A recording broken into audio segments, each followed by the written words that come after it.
Ah, that is a gorgeous car.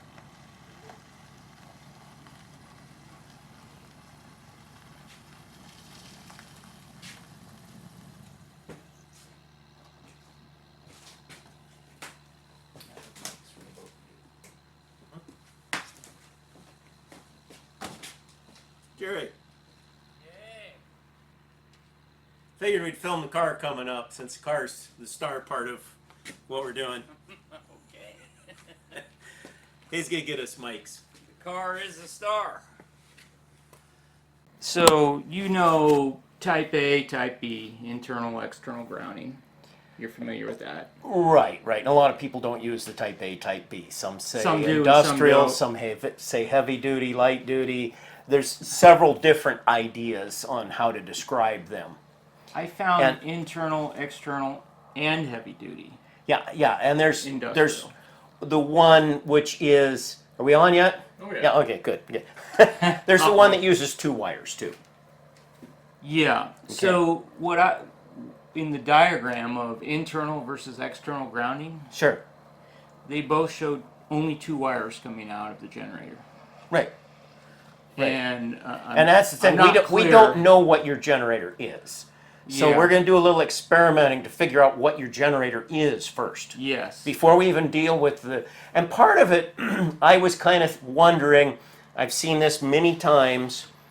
Somebody's got a car, they upgrade to 12 volt with a kit for wiring, and the generator came from here, a regulator came from there. We think that it works because we drove it for 2 days and didn't have a problem. 2 years later, we recharged the battery because it's been setting or kept it on a maintainer, and it may have never ever charged. You know, It hasn't worked since I got it. Well, that's, a lot of times these systems just never did work. They were never, some of the generators work with some of the regulators, don't work with others. But what I kind of wanted to, I don't know, we can get your information. What I've got that I had got, and I found it really interesting, is National Diesel. I collect old engineering books. Okay, yeah. So I had a study series from National Diesel Engineering, which I started reading through, which is 1920 to 1950 circa, depending on which series of books I've got. At the time, I've got several different ones, but I just grabbed one of them, started going through it. I'm like, okay, this is in the time frame, and they mentioned that 12 volt is starting to be used. Right. So kind of covers all of the grounds. That was on semi trucks; they were using 12 volt, Okay, and yeah. some of the military stuff. Right. But what I really found interesting when I started reading through it, they were talking about your generator put out and tests that you could do. I forget but there was a couple paragraphs that were exactly the same as the 1935 Motors Manual that I used to read when I was 10 years old. And is some of the best information I'd found in the past. I found it interesting. As I'm going back through my books, I'm like, I hadn't read all the way through this one before, but this is the one I originally learned on when I was a little kid, except more expanded because that's obviously where Motors Manual had plagiarized it from. I've got 3 old books, and some of the diagrams are exactly the same diagram. I think they came from the manufacturers, I'm assuming, Yeah. who shared them with all the But people writing the books. Before we get to your books or my books or looking at the car, if it's okay, I just kind of wanted to go through some basics of what generators do. Sure. Fields. Absolutely. And so we're all, okay, we have let me start out here. We'll do it this way. Let's start out with a magnet, and we have a North Pole here and a South Pole here, and we have a loop of wire in there, and it actually should hook up to a couple of brushes. So as we spin this, just permanent magnets is what we're drawing now. It's going to make some current. They're going to come out here to brushes. The reason for the brushes is because as we're going toward north, going away from north here and going away from south there, we will get flow in one direction, and I don't remember right-hand rule, all that. There's a way how you can tell, and yeah, I don't bother to remember it. I did when I was studying for engineering, for electrical engineering, but I never have. It's the right-hand rule. Yeah, right. As the magnetism, magnetic force is going anti-clockwise, the current is going up. Right, right. So anyway, the loop, And the thing is, we have the brushes on here so that we're always getting the flow going in one direction. It swaps. You have a brush on each side. So as this loop comes, instead of going away from the north, now it's going towards the south, these two would swap position so that you're always getting the current flowing in the same direction. And we're not really laying this drawing out where we've got it all correct for how that happens. Something that's an interesting point to notice too is the relation of the brushes is not in relation to the poles. It's in relation to how the windings are on the armature is where you would put your brushes to get your commutation. Because this winding might be dead in line, might be off a little bit, and then there's a little bit of lagging that happens as your generator speeds up. So they set them at, as far as running them at a voltage, normally they run them as a motor when you're setting those, if you have adjustable positions for your main brushes. Okay. Now these are main brushes. Now, So this is a good explanation of how you get a DC generator. yeah, just a DC As generator in opposed general. to a later AC alternator. Right. And this, Got it. and a lot of this ties back to stuff I do with 110 and 480 volt wiring too for generators. It's all, there's a lot of it that's all the same. Now, real common, and a lot of people that don't want to work with real wiring and want to just have something, you see this a lot on windmill generators and things, that just strictly stay with this, with permanent magnets. Okay, now, why are we not going to stay with permanent magnets? It's simple. You turn this and you get power, you don't have to do anything with those. But what happens is, these are your heavy wires in your armature with just a few windings. Yeah. And you've got lots of current going through here. Okay. Or at least we're wanting to have. That's the we idea. we get strong enough magnets, we get the current going through there that we want. The problem is that now we have to control this current. So we don't have any way to control it. As the speed goes up, your voltage will go up, which will also increase how much current is flowing. Sure, That's your rotational speed, your speed past your magnets goes up. It goes up also if you have more windings in your armature. Sure. It's armature turn, your ampere turns gives you how much your magnetic field is. And I'm not back into, like I say, doing the exact math on it. Sure. And that's also a good one if you have to change, like you're changing a coil. On a side discussion on this, say you have a solenoid valve that you're working with that runs on DC. And I did this many years ago. I had one that was actually supposed to be a 240 volt AC, but I needed it to be for 12 volts DC. So what I did was I just took some big insulated 10 gauge wire and I wrapped it around there, hooked it on 12 volt battery real quick. Okay, didn't work. A couple more times. Okay, it worked. Then once I knew that it worked at this at 60 amps on 10 turns or something. I don't remember what it was. But then I realized how much amperage I could put through without burning up the wire through a small gauge wire that I wanted to run to bring it down to a reasonable number. And then you multiply the amps that you're going to get through that, looking up the resistance, the direct resistance of the wire, where you get your eventual magnetic field from. Sure. It's going to stop by the resistance of the wire. There's the initial flow is hindered by the back magnetic force, but eventually the resistance is what stops it. Anyway, so then you can figure that out, and instead of having my 10 turns, it was at a lower amount at like 500 turns or something. Anyway, you can do the math by putting an amp meter on it with just a few turns and seeing where something works. You wouldn't want to leave that much current going through that wire because it's going to get hot and burn up. Right. But it gives you a good piece of math to be able to work with. And math, just one of those little things I hadn't told to her. I have this saying because of doing and I've had discussions with a mathematics professor friend of mine down in the States that he totally disagrees with me. But mathematics is a very precise method of finding a relatively correct answer. And so since I deal more and more in relatively correct these days, I only go to the math when I really need to on the math, I mean, you're just talking about E equal IR. You know, watts is amps times volts, or some simple. Well, yeah, to get started. Right, for your when you have your, as far as your resistance through but your magnetics is a little bit different. Right. I was talking about your ampere turns is what you're doing with your magnetics.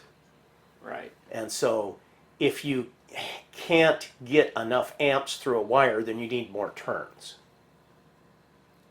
to get the same amount of magnetic field. You more turns gives you more resistance, or just more times through the well, it gives you more times through the magnetic field, yeah. But it is the actual physical resistance. Everything has all of these components to it. Everything has the resistance, the inductance, and the capacitance. All components have that. It's just which one do we want to focus on sometimes. Sure. But it's just like a battery has an internal resistance in a battery too.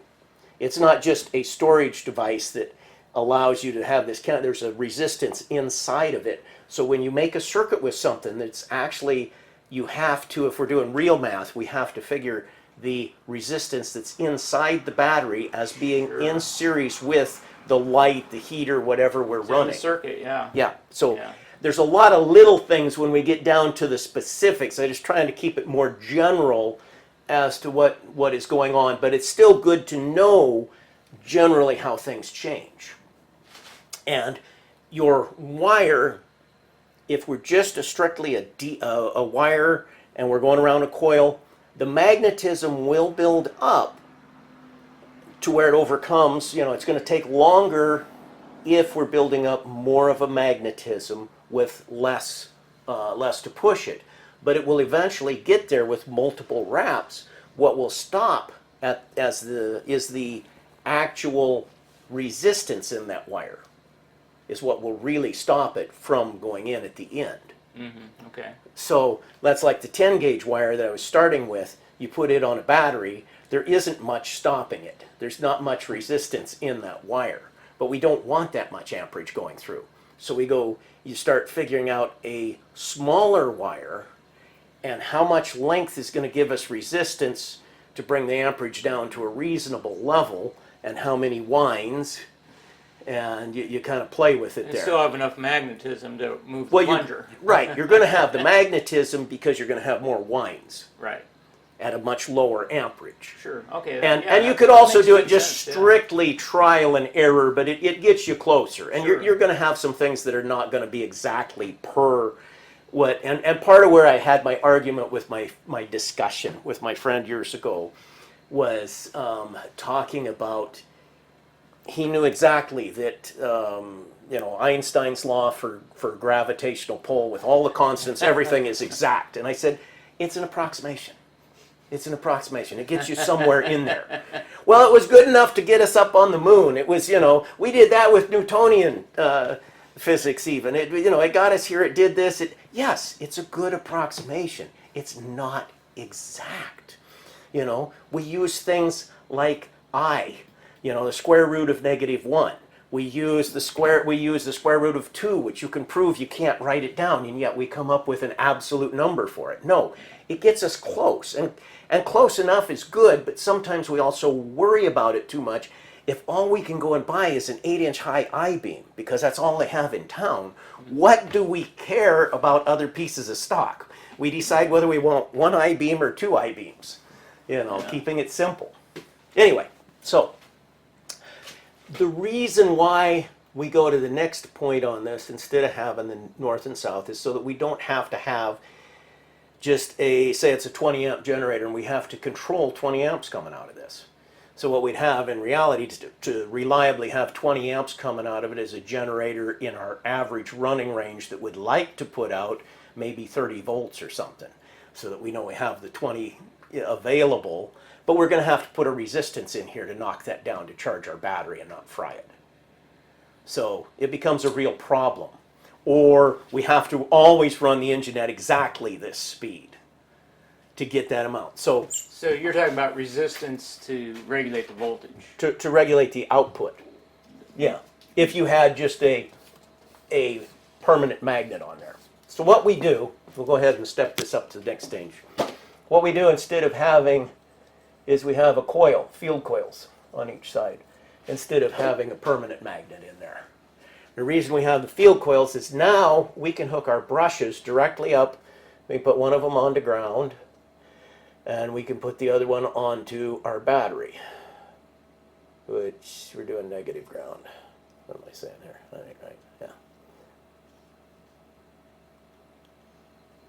So the battery's grounded too. Anyway, added in a single cell battery. It's not quite right, but a lot of times you just put in a single cell because you don't want to draw all of them.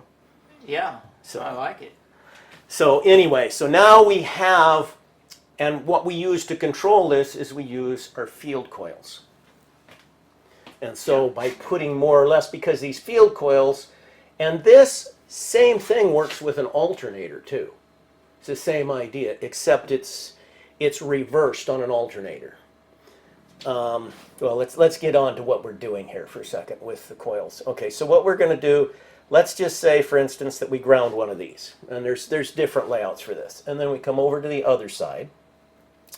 And this one here, we're going to give it some kind of a voltage. And in fact, we'll sort of do this today. We will use a variable resistor.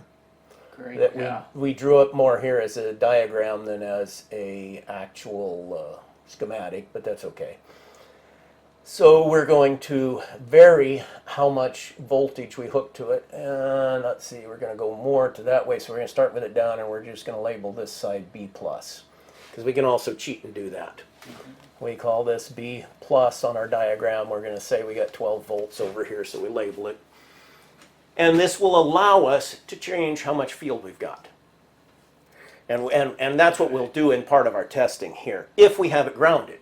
But first we'll find out whether it's grounded or not grounded. And if it's not grounded, then what it's going to do is internally, the same thing here, it will connect to either, if it either here internally, so if it connects internally there, then this one here goes from being B+ to being same idea, but we ground it, okay?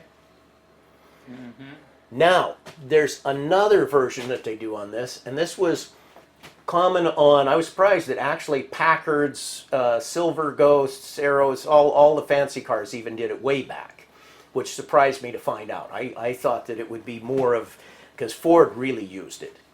And this is where we get into the third brush. Yes. Okay, now here we have to draw a view a little bit different instead of our simplistic two brushes here. We're still going to just have two brushes, but we only had two commutator slots there. Let's go to a bunch of commutator slots. Actually, not slots, commutator conductors is what we're looking at here. Okay. And we're going to have a brush over here, and we're going to have a brush over here. And this one we're going to ground, because I just felt like grounding that one this time. And this one is again going to go to B+, for the fact of charging our battery is what we're going to try and do. Okay. Now, we are going to have a field coil. I'm just going to be lazy again. I'm going to just draw one field coil in here. And this field coil, we're grounded on one side. The other side hooks to a third brush, which is somewhere in between here. And what it does is it gives us a general range of charging. So we can take it, and sometimes they'll use a third brush with a regulator in this circuit too. And what they're doing is they'll take this third brush and they'll bring it up to where it's not getting the full 12 volts across this. And you can look at this, it just ends up being, you're using the armature as a variable transformer. Even though we're getting DC out of it because it's commutating, we're using it as a variable transformer, picking up the voltage, because this is ground, this is 12 volts in our case. Or you could have ground and 6 volts, but everywhere in between here, we have a little bit different voltage. So you read about the early guys where they had a generator with just the cutout on it. Yes, just a cutout. And they had a third brush, yes, which was adjustable, right, so you could dial in your output, right, for what you needed. Yeah. Right. For so what? That's this system here. That is what you have. Well, that's. Well, yeah, that's that's this system. I don't know what I have. No, that's what I was saying. Yeah, Yeah. But I might have it because it's a Ford. And they had, because in the regulator there's only 2 units, which is quite possibly the cutout. well, you're going to have a cutout and a voltage regulator. And the volt. So maybe it's a non-adjustable third brush. I don't really know. Right. We don't know what we don't know what it is. We just don't we'll know. figure that out. We'll figure out, see what we can figure out a little bit. Yeah. But the third brush, some of them, they just preset them towards the upper end. So it might maximize this generator to where with a 12-volt battery, it can put out at the most, if you just shorted this to, just had it connected full through, then it would put out, say, 30 amps at a half-dead battery. So just to make sure I'm following, with this third brush, it's varying what's going through the field, which is varying the output. Right. Yeah, okay. Right.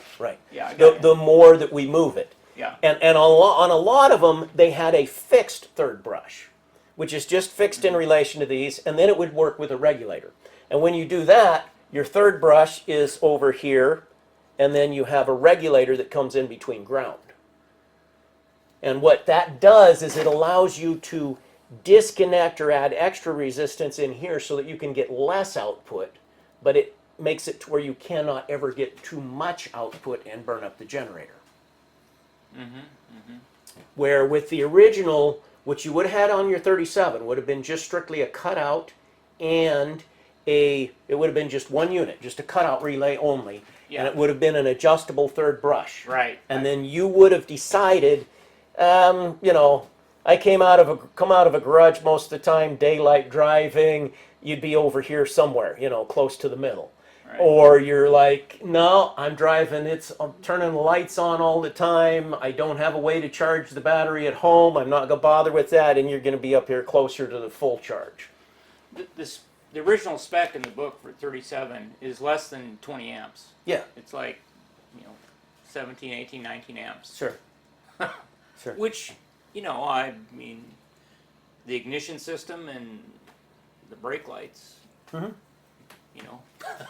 Yeah. you don't need much. Yeah. And what you'll have for a regulator, your regulator, you'll have a coil. And on some of these, and there'll be a coil and there'll be a set of points in here. And it works. I got to stop and think which way it works because it's going backwards with a regulator generally. So with your regulator, you have a fixed point up here and a spring that is holding the points together so that it gives a high amount of, let's just run it over to this one here. So it gives a high amount of power. We would ground this in this case. And you kind of can do the same thing with running positive through it too, but we would be grounding it to make it put out a lot of charge until it got enough voltage to break these points here. So the spring is holding the contacts The together. spring, yeah, there's when a it gets spring. enough voltage, It would have a coil spring. That's a spring. Yeah, That's okay. not a winding. That's a spring. And it goes to a little hook there with a pin, so we know it's a spring now. yeah. Yeah, and that's holding them in. Now, the other thing is when this comes apart, we have got to have some way that we get some charging in here yet. And so some of them, what they will do is part of this coil is used in series with that for a resistance. So that the actual voltage coil is used in resistance, and it will sit here and vibrate between the two as the voltage changes. So your spring tension and your position of your points makes a difference. It's a vibrating regulator. Yep. I read that in the book somewhere, yeah. Yeah, there's other ones where they've got where what you'll do, which is a little more common, is we'll run off of, it would be of course another ground point in this case, and we'd come over here and we'd have another resistor, but this would be a big resistor. It might be a 30 ohm or something, pretty good sized resistor that's always letting some charge happen. So, and when the voltage comes up too much, this one comes back and sucks it down, makes it not get too much voltage. You don't want to oscillate between 0 and full. you want to oscillate between yeah. partial and Generally, yeah. Yeah. Yeah, more. And your new ones use a transistor in them if you're going way new. But in older ones, there's a variety of different resistors they might have in here. And the more common is you go directly to a field instead of a third brush. The third brush is more 50s, 40s and 50s, more in the vintage of the car. right. But the generators I used to run all the time were 50s and 60s vintage, and they didn't have third brushes. I'd read about them, but I hadn't really got it in my mind till I reread it this time, and then I'm like, okay, we're just doing it in between. So, Sure. yeah, lots of different things. Having been studying the books, this really helps explain. Yeah, yeah, good. I hope it helps some other people too a little Yeah. bit. Let's step off into, well, okay, we haven't got our system working here yet. We haven't really got our system working here yet because we got to do something else.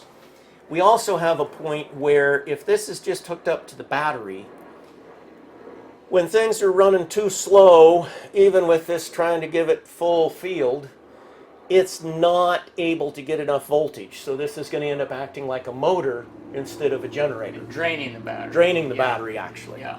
So what we have to have over here is we have to have, which is what the 37 would have had originally, the third brush would have just been connected to the ground outside. The lead would have came outside and been bolted onto the case. Why they ran it outside instead of left it all internal, I'm not sure, but that was one of the two original wires would have came outside and been just bolted to the case. And that would have just grounded this third brush, Okay. and it's on the field. So what we've got here is we're going to have another set of points. This time it's going to be open. And the spring is going to again pull it up, and I'm getting my drawings too messed up here, so I'm going to just get rid of that one because we're not going directly to B plus right there anyway. So we're going to go up, we're going to have a coil, we're going to have a little hook and a pin on it again so we know it's a spring. That's pulling it apart. And we're drawing through a coil here this time. And pull my power back off there. And this one is going to be grounded on one side, and the other side of it is going to connect to the armature. And this is actually the armature connection. It's not the battery, actually. We directly connected it to the battery, but it's the one we call armature. Which is output from the generator. Output it from one of the brushes. Yeah. Okay. Same, but it's the output from the brush. And we're going to run that over here to our springing contact that's going to be sucked down. And the other thing we're going to do is we're going to come up here and we're going to hook into this part also so that this can get voltage. And when it gets enough voltage to suck this down, then this one here will go to the B plus once it gets enough voltage. If it doesn't get enough voltage on the armature first, then it doesn't connect to the battery. So you're showing the cutout. Yes. Yeah. Okay. So that is the cutout. And in your regulator, you have a cutout. One of the two units in the regulator Okay. is the cutout. Now, there's another thing. And it's the one that goes out to the B terminal.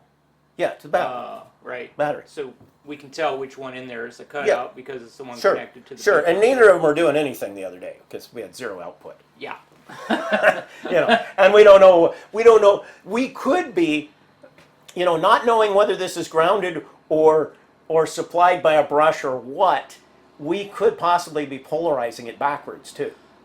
Well, if I'm not sure if this is really the case, but if the cutout isn't getting a connection, does that feed the field coil, or it's the other terminal in there? The armature is supposed to feed that feed the field. That is armature. Yeah, that's what I'm saying. But I've got this this one here. We didn't connect our voltage regulator. We didn't actually connect where our voltage was coming here. So let's Right. go ahead and connect it.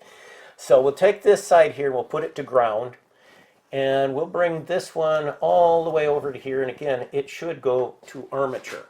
so that we are, in our voltage, we are sensing what comes out of the armature instead of what comes out of the battery. Yeah. So cut out voltage regulator. Right. Then And amperage regulator. that would be your amperage if we're running a 3. But Yeah. there's also, even though they only have 2 units, a lot of times the 2 units, and you notice that yours had light wire and heavy wire both on them. And what they will do, and I'm not exactly sure to know right offhand everything in your regulator, and we'll figure out how important it is or isn't. We'll probably, after we look at the generator a little bit, we'll probably pull the regulator off and physically look at what do the contacts connect to. So we can start making some good guesses. Yeah. Because we can look at it. There's nothing, the generator's hidden. But the regulator, we can actually look at it and say, what does this point do? What does this coil do? But what they'll do is, we had these coils going this way.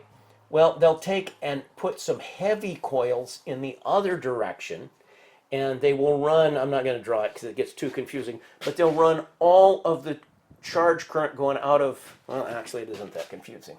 Actually what we'll do is this heavy coil goes over here to this point, and then this one goes to the B plus, back to the battery for charging. And the reason you have the heavy one that's backwards is so that it will make it cut out if it's got too much current. Now, They will use a 2-unit. Well, regulator. they'll also do that. They'll run, and I noticed yours had heavy wire on both of the units. They'll also do that on the voltage side a little bit, so that as you're going up to a higher voltage, it lets it put out less amperage. They'll run a little bit of a counter winding on this also, so that at higher voltage we don't make it work quite so hard and arc so much with more amperage. It can put out more amperage at a voltage closer to the battery rather than forcing it with lots of voltage, where if you needed to come up with more voltage because the battery is more topped off, but we're not pushing the amperage at the same time. Okay, So it comes into being a combination voltage and amperage regulator. Okay. So that's kind of that system here. Now I'm going to go off. This is basically what we're working with today. Yeah. Pretty simple. Well, hang on. All right. Okay. Wait. You can look it up on the internet later. I think it makes more sense as we draw it little by little, but yeah, I don't think we need it to get it now. Yeah, okay, I'll take a quick erase. Yeah, I'm not sure how you figured all this out, but I like it.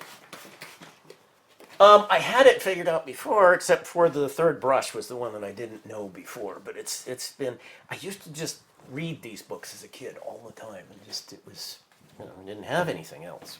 And I still think the internet is a really good place to find books. It is.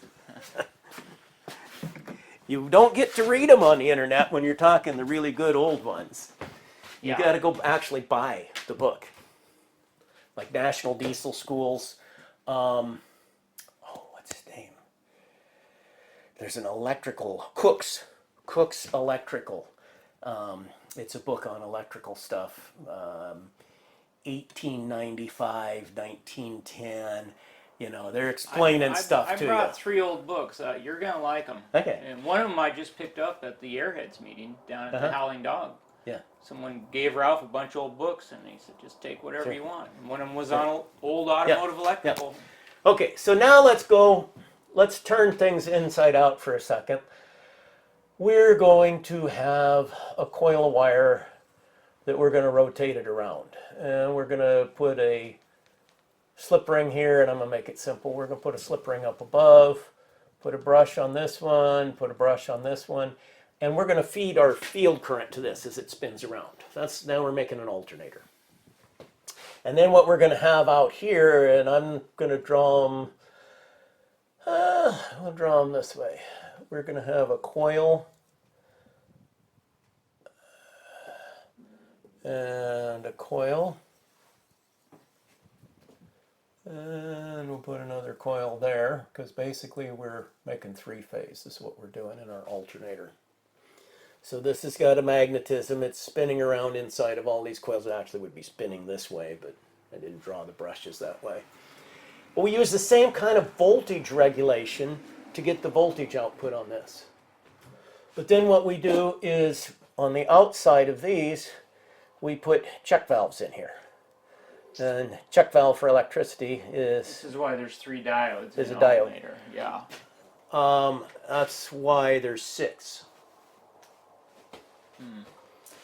So, and if we go with conventional current, which there's conventional current, electrical engineering, and there is electron theory. And they keep arguing back and forth which to teach in which school, so it can really confuse the heck out of people, but you can also get a really thorough understanding if you have to study both ways. So, the reason I say that is this is a symbol for a diode. It just kind of looks like a check valve. I think it's a pretty cool symbol they came up with, okay? But this is old school. So this is old school, meaning that the current will flow from the positive to the negative. So this output here will be, it will be positive, because it'll be the positive that can flow out. So we get plus, and we get plus, and we get plus. So then we have another diode, and this one goes the other way on each wire, and that goes to our minus on our battery. And come over here. I wonder, I might be thinking wrong on which is negative and plus. I won't swear to it right now. I'm not clearly thinking. Sometimes when I'm talking, I don't think as well as when I just sit and draw stuff for myself. So I could be backwards on those. I'm not going to claim I'm absolutely right. I forget now. The flow goes, I know that the plus goes there if we're drawing well, we can do that because we have a battery, and the battery is plus. The short one is always the minus. And if we want current to go from plus, so it would be coming out of the battery, it would go to this one. So that would come out of the battery. If it is trying to go into the battery, it would flow. That should be right. So anyway, and then these ones here, you would ground them all. And normally on your diode bridge, you'll see there'll be 3. They do it 2 different ways. They do it either by mounting, where half of them are mounted on one plate, half are mounted on another plate, or they do it by getting different types of diodes. Because depending on whether it's a P and N junction together, a positive and a negative semiconductor junction. When they come together, they make a diode. Transistor has all 3 junctions together for a standard transistor. It'll have a positive, negative, and another positive, or a negative, positive, negative. It'll have 3, but we won't bother with transistors today. It's been a long time since I changed diodes in an alternator. But anyway, Like 30 years. Anyway, because they can make them both ways, sometimes it will all be on one block, and the different diodes will be made the different way. So you'll have one, they won't be different isolated blocks. So you can use, and that's the most common today, is you'll have positive and negative diodes, 2 different types of diodes, instead of being wired up different. Now, if we're just doing this for getting AC off of it, then we just pull our AC off there, we get the right speed for our synchronous speed, and this could be a 240 volt AC generator, putting out 3-phase. In your automobile, it's going way too fast to be a useful 3-phase for most things. But you can still use it to pick up a tack signal, though, same way. And that's what they'll do when you pick up a tack signal. You're picking up here on one of these, any one of them, before you come into your diodes. And so that gives you an AC waveform out. Sure. And it gives you an indication, and depending on your belts and everything, it tells you roughly a idea of your speed. You can calibrate your tack to that. There's a whole bunch more with the wiring of the 480, the 208.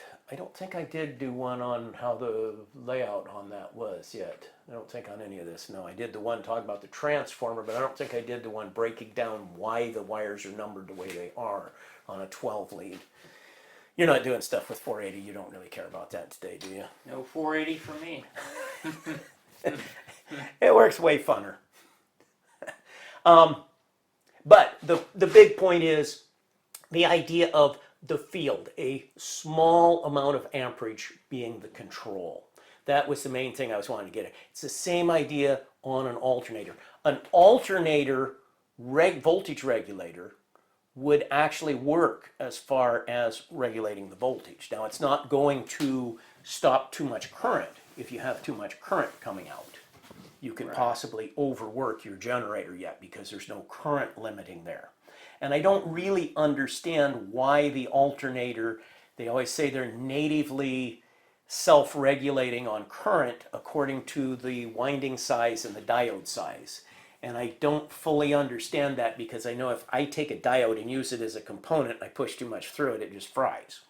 So I don't really understand where the current, I would guess that they're just built tough enough to where they don't burn up. They're just built extra tough is my guess.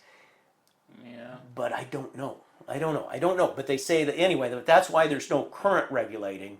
This is supposed to limit how much current you can put out. Although you can, and what you'll do is generally you'll burn up the field winding if you give too much field to it. And that's what they do when they're getting these 110 volt out of an alternator. Yeah. They ignore the fact that it's 110 DC, which some tools will run on 110 DC. A lot of your drills, grinders, and stuff are made to run on DC. Really?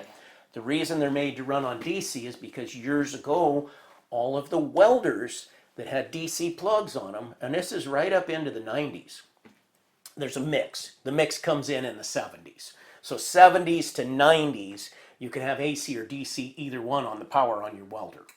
Wow. And the reason that you have that is because half of the welders were built so that they needed a lot of field current for the big generator coils. And so for all that field current, they had a 110 volt DC generator on there because they didn't want to make AC and do that. Now, in later years, they started making AC, rectifying it, and sending it back to the field. Oh. And they would have a separate AC winding in here. Some of those kept an AC winding that was about the right speed for an AC output. Others would have that going on for the field and then a separate generator or windings that was strictly for the AC itself, totally separate from the welder, just powered off of the same source. So there's quite a variety that happens in there. But all of the old ones, you go to an old hand crank Hobart or something, which, boy, those weld nice. It doesn't have to be hand crank, but the old Hobarts, some of the smoothest running welders I've ever ran for DC welder. They're just smooth. I don't like hand cranking an old, but I did that quite a bit at one mine, and really a nice machine other than starting it. Anyway, so that's why they had the DC on those, and you had to have the right tool. And a lot of your portable tools, still today, a lot of them will take DC, but not all of them. The stuff that you bought in the 80s, pretty much all would run on DC. Wow. Because of the fact of the various power supplies you'd find out in the field and aboard ships and different things. It didn't matter. It would run. That's surprising. Yeah, I would not have guessed that. So that's enough about the general theory ideas there. Let's take a look at your pretty car. Yeah, let's do it. And we could look at it outside, but I think even though there's going to be other heat and stuff, I think we can pull it in and get a little shade. It'll help us some.